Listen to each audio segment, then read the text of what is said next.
Good morning. Today I'm going to talk about part of a story that is contained in 1 Samuel chapter 30. Please, if you get a chance, do read it. Almost the whole of the chapter. It's before David becomes king, and he is travelling around, or has been travelling around with his band of followers and with his wives and entourage, and they settle in a town called Ziklag. And David and his men in the previous chapter, in chapter 20, have been away, and it takes them 2 days travelling, walking to get home. They've been away from home, and on the third day they arrive back, and when they come in sight of Ziklag, they see smoke rising, and they see that the town, the city, has been completely burned to the ground, and all their wives and children and everything they owned has been taken away by the Amalekites. It's a terrible scene. They're exhausted. They've been travelling for 2.5 days, eager to get home to their families, and they crest the rise and look down, and there it's all burned.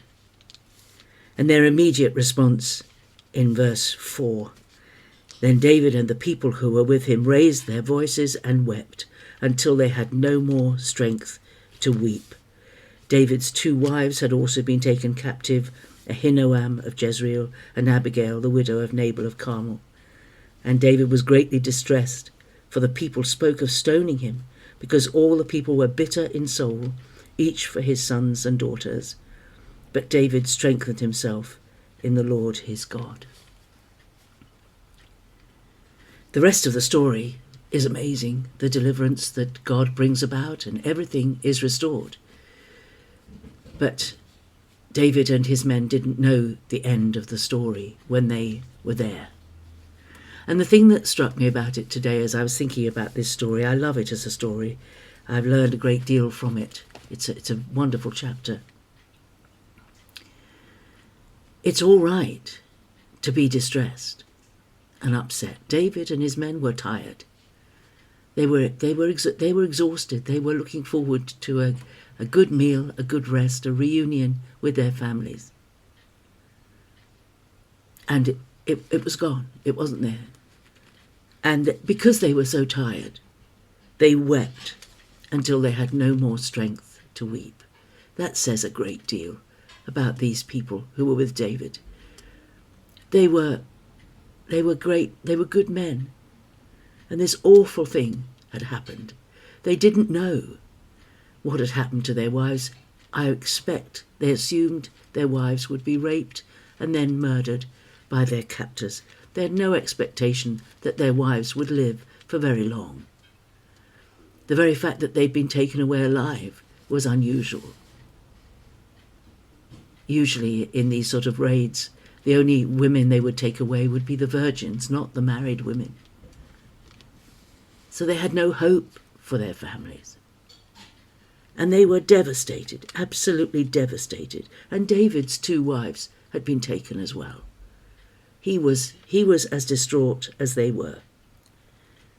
They raised their voices. It says David and the people who were with him raised their voices and wept until they had no more strength to weep. And David was greatly distressed, for the people spoke of stoning him, because all the people were bitter in soul, each for his sons and daughters. They were so distressed, so upset, that they wanted a scapegoat, and they turned on David, their leader. After all, it was his fault that they'd been away on the trip they'd been away on. It was his fault that they had come back too late, and they were going to stone him. They turned on him in that bitterness. And I was thinking, Lord, sometimes when sudden events overtake us, where sudden things happen, it is all right to be distressed. They were distressed. Many of the Psalms describe what it feels like to be so agonized over a situation, especially when it comes on us suddenly. But it's what we do after the initial shock has waned a bit. It's what we do then. What do we do then? David's response was to strengthen himself in the Lord his God. He turned to God, not away from God.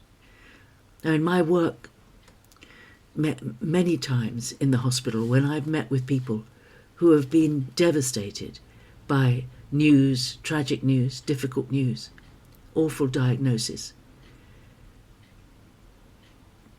it's a lot of people, their instinct is, well, I might have believed in God beforehand, but I don't believe in him now. If he's allowed this to happen to me, I'm not having anything more to do with God if he's allowed this to happen to me.